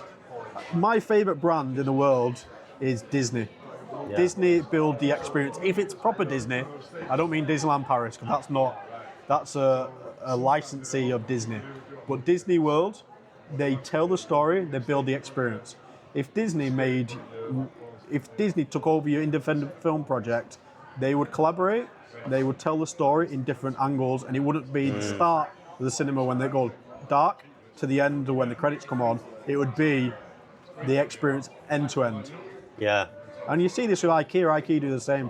Going to IKEA in Ashton-under-Lyne now, in the cooking area, kitchen section, they're pumping the smell of fresh bread. It's a warehouse. You know what I mean? It's dusty warehouse for when I was growing up. And then if you go to the bathroom section, it will smell like a fresh bathroom, like fresh towels. They're pumping in the smells, the experiences, right? And there's things you can do, and I'm conscious that probably your network or independent filmmakers probably don't have budgets, but there's things you can do, you can get creative if you branch off the touch point as a standalone and say, how would I deal with that differently? And that's what you got to do in marketing. You got to take the individual touch points and redesign it. So one of my friends owns Jacob & Co UK. Jacob the jeweler from New York. Their watches can retail for anything from £50,000 to millions. They have a partnership with Man City. Yeah. And we were talking about activation of the brand. Because obviously their objective is to sell expensive watches to players, wives of players, family of players. Yeah. And I said, no, what you want to do is bring the collaboration to life through different ways. Can you create a Man City Jacob & Co football? Only 500 pieces. It's not there to make you money, but it's to build that partnership from a different angle. Yeah. Imagine you had a limited edition Jacob & Co Man City football. This was when they won the treble, right? And there's only 50 pieces of these things. Yeah. For them, they're not selling footballs. Man City not selling footballs, but it brings it to life. And that's the key thing, right? Take every touch point, bring it to life. Yeah. So, I mean, working at Al Nassr, obviously, that was suddenly this football club that was like huge. Yeah. What did that teach you about the difference between attracting attention and retaining it? Wow. So, because I think that's the thing. Filmmakers could go viral, couldn't they? They could suddenly. There's a mass engagement. How do you get? I'll probably best off explaining Al Nassr and how I got there, right? Yeah. Because that's the one that people like to talk to me the most of recently. So Al Nassr signed Cristiano Ronaldo 31st of December 2021. It was New Year's Eve anyway. And then he joined in January 2022. The week after he joined, after they revealed him, I joined as the general manager of Al Nassr. We would call it managing director in the UK, but in Saudi they call it general manager. I was in charge of everything to do with business, not picking players, not signing players, anything on the pitch, nothing to do with me. Everything off the pitch, everything to do with me and my team. So marketing, digital, commercialization, e-commerce, even Ronaldo's image rights. I had his image rights, his social media posts. Cristiano is the most followed person on social media globally. He has 1 billion followers. Yeah. Right? So you got two things. It brought attention. Yeah. Because this most followed person in the world has brought you attention. The question he got then is, how much of these are fans? Yeah. So today, Al Nassr's got 30 million Instagram followers. Top 10 in the world for a football club. Or around top 15 or something. Yeah. Right? You've got to get round to the answers of, and this goes back to my point, what people say they do and what they actually do are two different things. I might have loads of followers from, say, India. But can that audience respectfully gain access to buy the shirt? If we don't have the shirt in India to buy, they're not going to order it from Saudi Arabia. Yeah. Are they in the price point of buying it? Right, so different attention brings you different challenges. Yeah. And at the moment, this week, and I want to make my examples relevant, Zara Larsson, the singer, she sold out a world tour. She hasn't sold out, I think, Thailand. Right. And what she said is the price point's too high for that audience. Really? So what she's been doing every day is dancing her song. I know it's mental, right? She dances her song every day until she sells out the concert in Thailand. Wow. What they've done is realise it's a pain point. Yeah. They probably need to adjust price point. But what's happening now is she's doing her dance every day, almost taking the mick out of her own dance. Yeah. In different, wherever she is around the world. Right? Yeah. So she has the attention. She has the ability to sell out Thailand already, but the price point's too high. Yeah. So attention is one thing, getting someone to do something is something else, making your product, your service relevant to be accessible is another point. Fundamentally, what she needs to do is stop dancing every day till she sells out. Yeah. It's working on TikTok, it's bringing attention, but fundamentally what she needs to do is sit down with the promoters and saying, we made the price point of these tickets in this country not accessible, that's why we're not selling out. Yeah. But what she's done is done what she can handle, and that is I'll go on social media every day, create more interest, and with the idea of if I do this more, it will sell out. Yeah. But it's no good if all the comments are from America. Yeah. Right? Yeah. So what you got to do with awareness and attention is bring the right attention. Yeah. So with Al Nassr, we boomed on social media. You then got to sell that audience to partners, bring more sponsors. You then got to get a kit deal. But the best is when I'm managing and selling Cristiano's image rights that the club owned and his social media. Day one is someone's asked me how much for an Instagram post of Ronaldo. You got to answer it. Yeah. What most people do at football clubs is they've evolved over time, and your learnings is by putting the price point out into the market, and you can figure it out. Yeah. Right? So Manchester United know how much a Rashford marketing campaign is, and his value increases when he's doing his meals and he's part of the government and he's got an MBE and da-da-da-da-da. And then his value might go down now because he's not playing or he's playing less. But you got to understand what is the commercial value of that audience. Yeah. Straight away. Yeah. And it's hard to do. So how much do you reckon Ronaldo's social media post was? 50 grand. No, come on. Is that too high? What has he got today? I don't know. 10 grand. Higher or lower? Aye. Well, talk me through how you get to that price. Well, I don't know. I'm just throwing crazy numbers because that's how these people operate. Someone like Ronaldo, Yeah. if you get the right brand, 3 or 4 million a post, 5 million a post. Yeah. Yeah. One post. Yeah. But you've got to get the right brand, because does a brand really want all of that reach? Can they turn that 5 million investment into something else? How do you get to that point, right? Yeah. And this is why everyone likes to talk to me. So when you mean when he's doing a post that's specifically promoting something? Yeah, he's All right, promoting. I thought you meant like he'd take a picture in a restaurant with someone. Oh no, not like No. with his mates. Yeah. No, like a paid promotion. All right, okay, I got you. Like, I thought you meant like if someone's like, "Can we go on your Instagram?" and it's just like some dude and they're in a no, in it's pub. a sign-up process, right? So he's not promoting gambling, he's not promoting alcohol. Things against his brand and his outlook. But fundamentally, if Mercedes. Mercedes, BMW, I've got you. and then you then go, all right, well, how do you get to that price point? Yeah? Yeah. And it evolves over a number of factors. How much does Kim Kardashian charge? Yeah. How much does The Rock charge? Yeah. Right? And it can go up and it can come down. I've been advising brands recently to drop all price points on paying for influencers. So I also work with e-commerce brands, and what's happened is the influencers have asked for more and more over time. Yeah. Prices don't just keep going up, they've got to come down too. Yeah.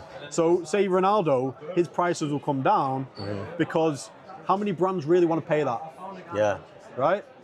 And you benchmark it over, well, the Super Bowl cost X, Y, and Z. Yeah. Ronaldo can reach the same amount of people, but how many Mercedes cars, and Mercedes is not a partner, so it's a good example. How many Mercedes cars are going to buy a car because Ronaldo pretending to be with it? He'll get you reach, he'll get you headlines, but converting into dollars to offset that is a different thing. Yeah. Right?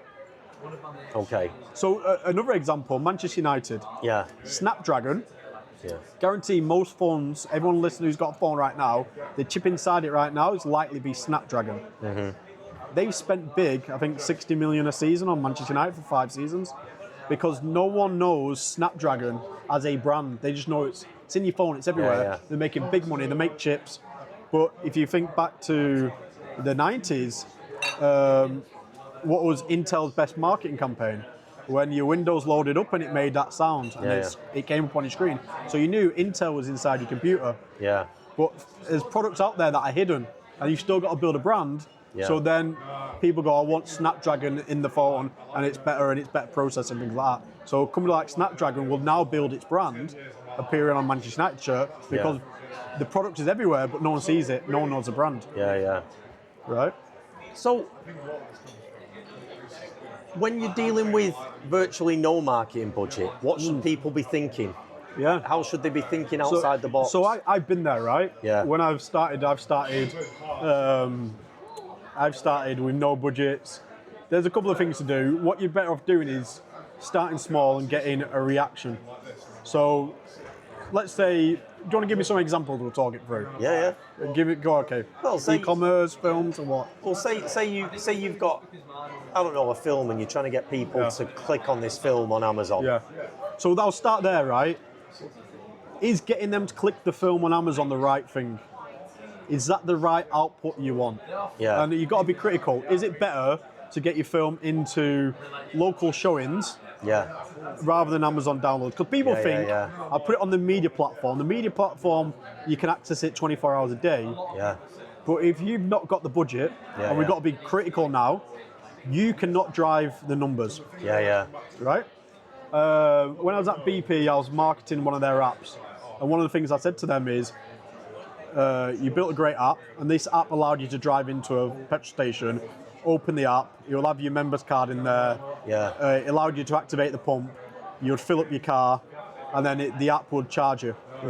And eventually you'd get rid of the app and you put it in a dashboard. And it's already connected. So you've got to get them to, rather than walking to the shop, if you want to be quick, you know, and walking into the shop is good for the business. You know, the upsell and cross-sell. But this app was designed to get people used to paying digitally for the petrol, right? Especially in countries where, in a lot of countries, you pay cash still. Brazil, South America. So eventually they then put it in a dashboard, get rid of the app. So one of the things I said to them is, what is your business case built on? How much do you think it costs to get someone to install the app? And then how much is it costing to get the type of consumers that will install the app and use the app and use it frequently, right? And that's where you got to start. Is putting it on Amazon straight away the right thing to do? And that comes down to not am I reaching the most amount of people because it's online and it's Amazon and it's a platform, it's 24 hours and people in Argentina.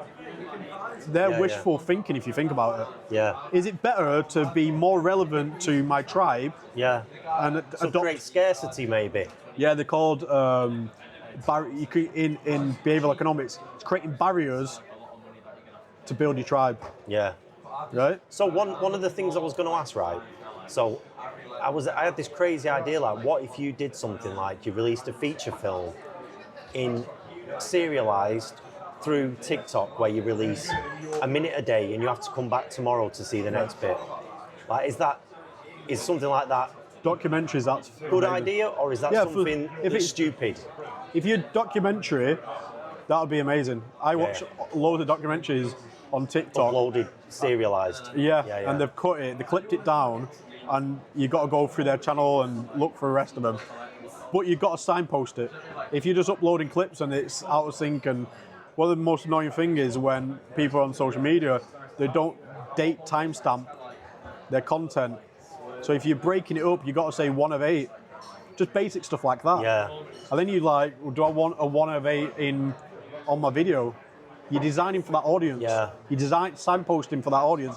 But if it's a documentary, but what you need to do with that is cut it, and you probably need to design the media or the content for that platform up front, so it ends each one with a bit of suspense.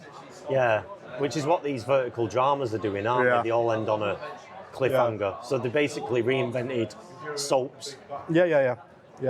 So actually, a feature film, say you've got a scene that's 8 minutes at a pub, that's probably not going to work, is it? Because if you released 1 minute a day, if you watched there's no clip progress from and it stops in the middle of the middle of a conversation, you'd be like, what you don't want to do, you want to create suspense and get people hooked, and that works on dopamine triggers. But what you don't want to do is piss someone off. These guys are playing the algorithm to monetize. You know? So actually, for something like a feature film as opposed to a short film, that idea of scarcity is probably more important. Scarcity is an important behavioural trigger, marketing method. I don't know, you've got 50 Blu-rays available online and that's it. Ferrari do this best. They have a limited edition Ferrari. Everyone knows if they can buy it, they'll keep it, hold it, it'll increase in value. What Ferrari do is tell you got to buy 5 red Ferraris over 20 years before you can buy this limited edition one of 200 pieces. They make you buy a bunch of Ferraris before you get access to look at this limited edition one. It's part of putting the barriers to entry and say you're not worthy of it. So what would be the challenges for a filmmaker? Say you want the scarcity and you make 30 Blu-rays available on your website. What have you got to give people first for them to think, I'm interested in what this person's got to say, and I'll pay. So, first of all, it goes back to my earlier point of, say it's you, Mark Duggan Films. Yeah. You've got to establish a following. Yeah, yeah. People got to connect to you to understand that you add a halo effect to that product where they'll take it or buy it. Yeah, yeah. Right? So it's all going back to this idea of the individual. Yeah. And it's of value to me, and if I don't take it, someone else will take it. Yeah. If you look at artists like Damien Hirst now, every piece of work they're doing is 2,000 pieces, 3,000 pieces. Just enough for the retail art investor, and they're all priced at £4,000. 3,000 pieces times 4,000, he's getting richer than what he is. But he's priced for a retail consumer. All he needs to do is create a demand for them 3,000 pieces of 5,001 in it, and then people buy it quick and it sells out quick. Yeah, yeah. You know? Wow. So, I mean, it seems really tricky actually, and really difficult to break through that barrier on the algorithm to get people to actually engage in what it is that you're offering. And the sad thing is, someone always tells you a story about an edge case of this one video or this one content, or my cousin Dave has got this piece of content that's gone viral. But to do it consistently is a skill, and people are becoming experts at just clipping. Some people are filming on portrait, lighting for TikTok, like to say TikTok, lighting for that, you know? And then they're mixing in, the TikTok, say creators are mixing in live drawing releases. Going live and to be honest, it's a lot of effort up front. It's a lot of effort, and what I've noticed the most is you got to keep at it even if you don't think you're winning, and that's part of you become part of the ecosystem yourself, where they're controlling you know, your behaviors and stuff like that. But with 100%, you don't have to do everything online. So you either buy into it and lean into it, or you might reject it on a few projects and put an in-person experience and put it together like that. If you've got an active following and you can get people to turn up. Okay, so if someone had, it's gotten really loud in here. If someone had £100 to market something, I know it's nothing, but it won't go far in this day and age. So they're just, because I know some filmmakers will think, oh, I'll try a £30 advert on Facebook. Is it just, are you just pissing money up the wall? You get something which is you reached 5,000 people within the local community. So actually, you're better off spending nothing than £100. You're probably better off paying yourself £100 and buying your own time. And putting your time into doing something. Don't get me wrong, you could say the film poster thing. You could create some really cool film posters, things like that, create assets. But if you're saying, right, put it into Facebook ads, it's not going to go far. No. Because the other side to it is, do they really want to see an ad for a film that they then have to go and buy and download? You've got to ask yourself, is it financially viable too? It's interesting because there was a filmmaker and someone who worked in film marketing on the podcast a number of episodes ago, and they've been sharing what they've been doing through social media for this feature film. And there's been a lot of clips shared by kind of right-wing lunatics because the film leads into conspiracy theories. But what's been interested in, and hopefully they don't mind me discussing this, but I'm yet to see, for all this activity that's gone on around the film, how many people have actually watched the film. What's from your knowledge of digital marketing, what is the kind of percentage or discrepancy between people who will fucking float around a post and someone who'll click through? I mean, we've all seen the Karens online that say I'm complaining and you know, like, and complain about what, you know? It's like what action and what outcome has happened. So to answer that question, let's look at Nolan's latest film.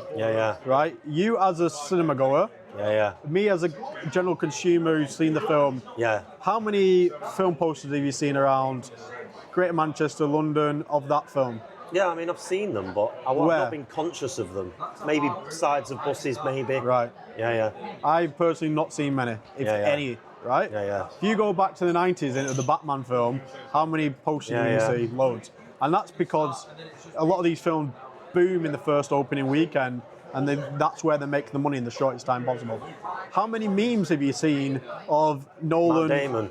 Yeah. Nolan wanting me to watch it on this device, and it would be like a Game Boy PDQ machine. a PDQ machine from the till system. Do you think the film studio's behind them memes?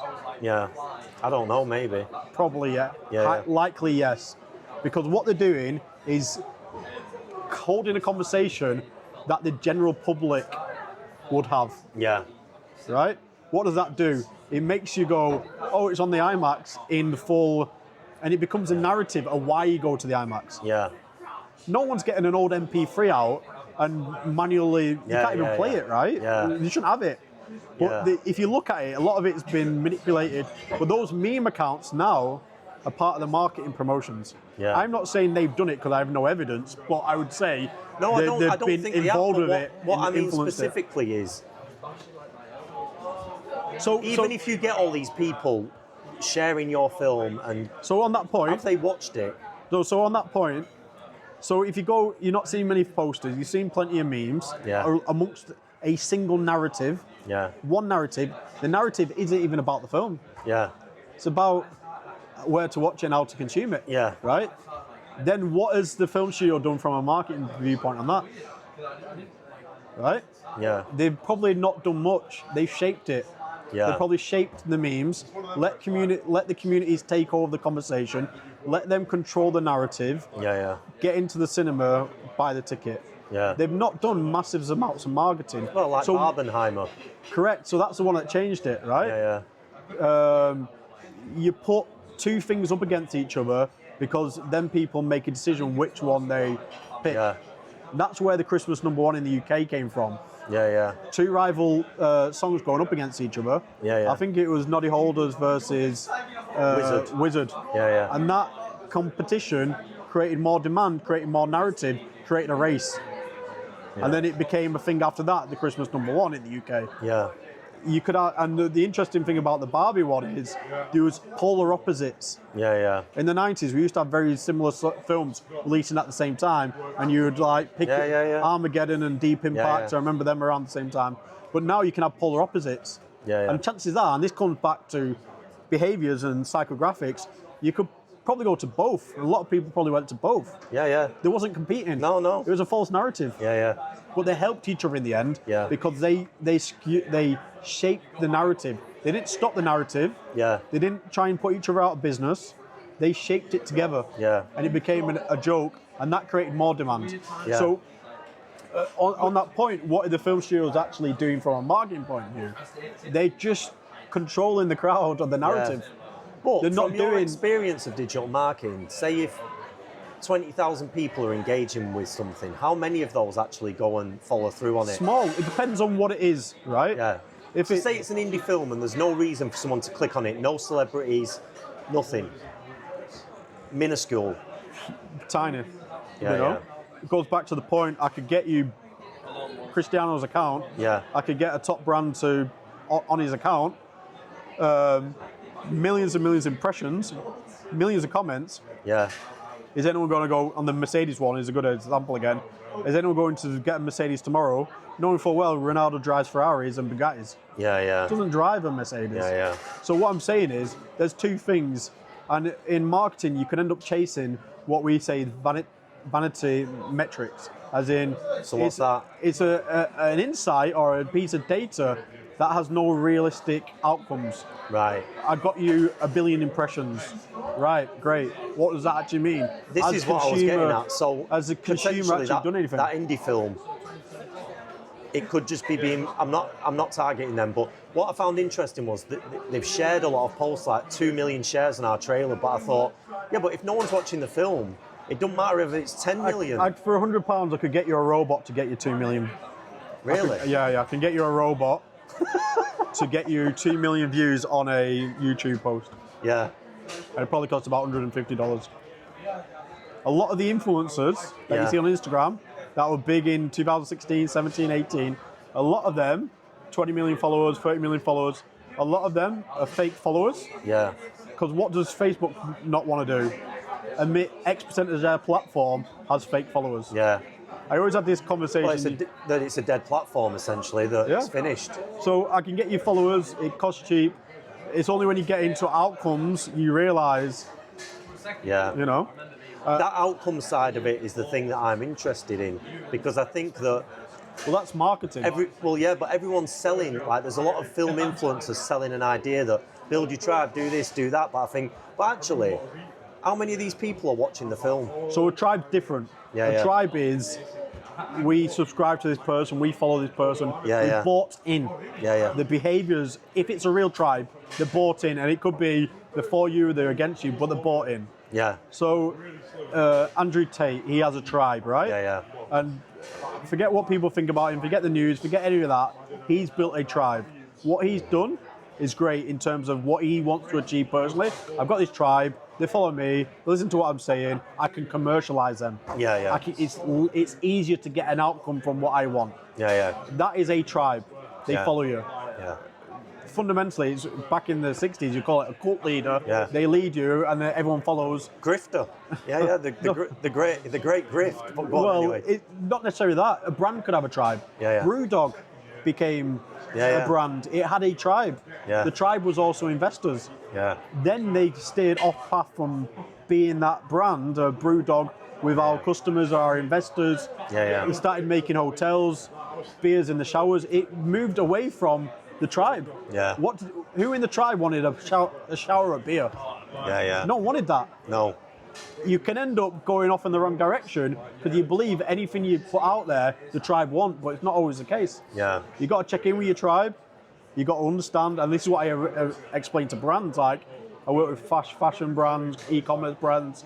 You got to check in with them, because what happens as well is the tribe changes over time. Right? If you're, say, a fashion company and you built up a customer base of 20-year-olds and it's 10 years down the line, that customer base is 30. Styles have changed. So you need to change your tribe to be back to that audience, or you need to evolve with your tribe who now want outfits for someone who's 30, right? So building a tribe, if it's truly a tribe, problem is people get confused with followers. Followers is just someone clicked the button. You don't know if it's a real person. You don't know anything about them. That's different. That's a social media following. A tribe might meet you in person. They might not follow you on social media. The biggest one, what I would say in football is, so Manchester United for many, many years market themselves. So Ronaldo's got 1 billion followers, 10 years ago when United was after sponsors, they would say they can reach 1 billion people. What they mean by that is we looked at all our social media and we've got over 1 billion impressions. Right? They can reach. So that means that your connections on social media, you follow Manchester United, your connections on social media have seen you interacted, they reached your network through you. How many fans does Manchester United have? That is the difference. That's like a tribe. And then you say, what is a fan? Well, you might define different fans. A fan might never go to the game and buy the shirt. A fan might go to every game, never buy a shirt. A fan might be living in Australia and wake up at midnight or 5 in the morning to watch a game. Never buys a shirt, never goes to a ticket game. So that tribe or them behaviours could be different depending on the context of that individual in their environment. But they're doing something, actively participating.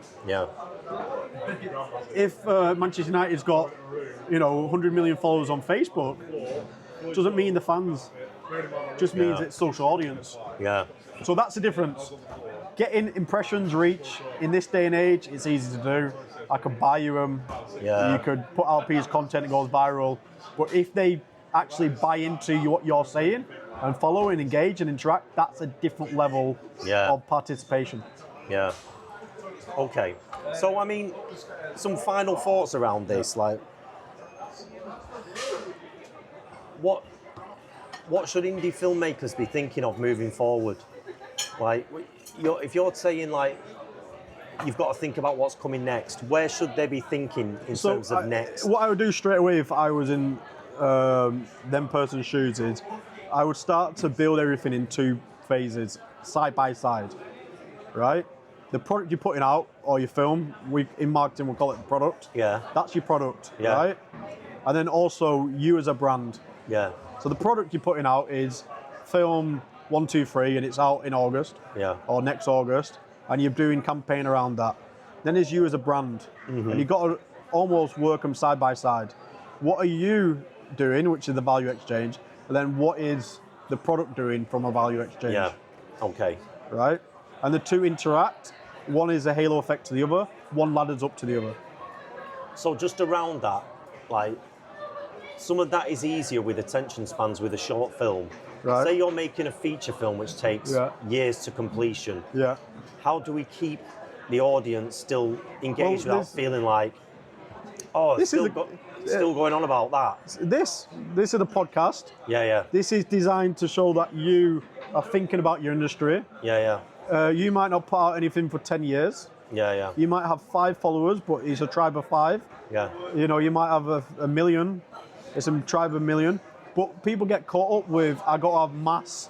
I got to have mass reach. Yeah. If you've got 5 followers who listen to your podcast and then they turn up for a coffee and engage in films, your tribe will unlock things for you. Yeah.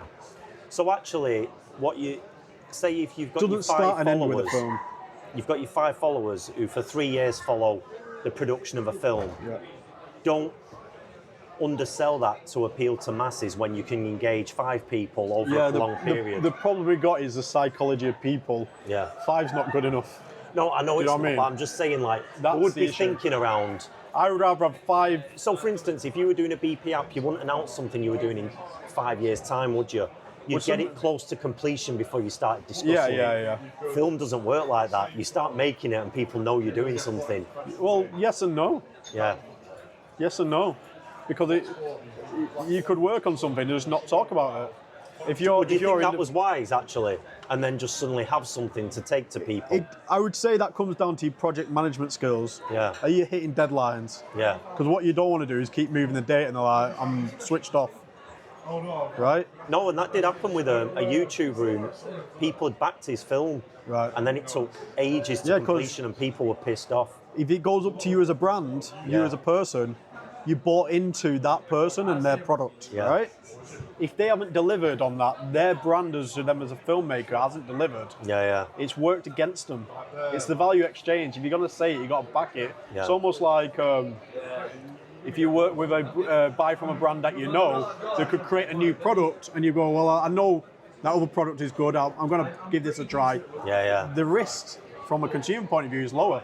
So what I'm saying is, if you know you're a type of person that might not meet that deadline, don't talk about your film. Yeah. Like, it's more important to talk about it late on. Right. This happens in business as well, right? Yeah. Revolut or a tech company will keep things in their lab because what you don't want to do is talk about something. Tesla's a good example. Elon Musk is losing brand reputation because he makes promises of when this date's going to come, and in the past he's hit them. Recently he's not been hitting them dates. Yeah. So people are saying he's just making new statements. Yeah. And people are going back over his old words, and this is media for you. You can look back at what people are saying. He said, okay, the robots will be available by this date, the driverless cars will be nationwide by this date.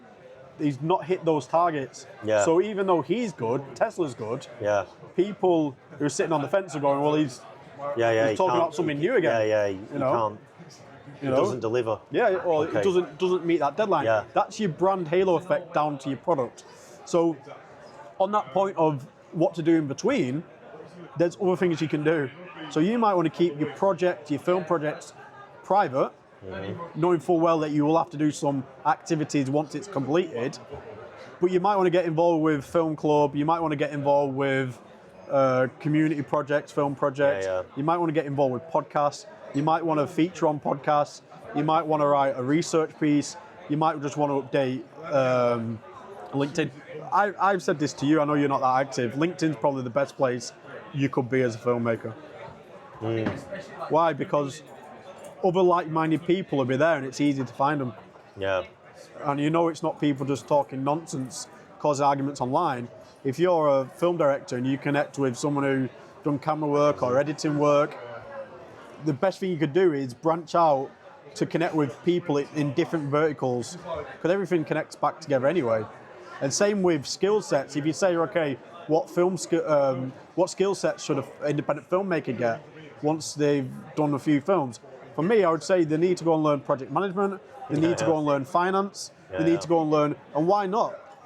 Right? Yeah. You know, why not? If you're the type of person who makes a promise, my film will be out, and then people are disappointed online, and that's down to money ran out, you should go and learn finance and manage accounts. Yeah. There's adjacent skill sets people can learn, and it doesn't matter if you're marketing, film, or anything.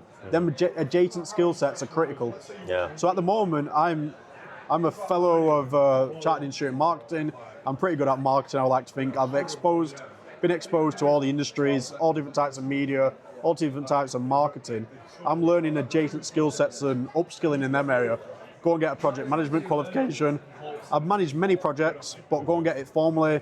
Go and get a finance qualification, right? Yeah. Because eventually, with AI, everything flattens down. So you've got to be able to do a bit of everything, unfortunately. Yeah. Because AI will pick up real skill sets. Yeah. Wow. There's a lot there. There is a lot. We'll have to do a part 2. If people want it.